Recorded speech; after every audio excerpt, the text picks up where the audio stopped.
सबैलाई वेलकम छ तपाईहरुलाई धेरै धेरै स्वागत छ मेरो ब्लगमा।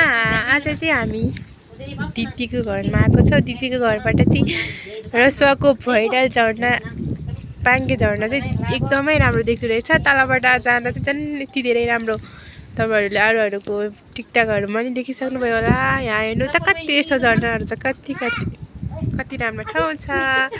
माथि माथि बादल लागेको छ।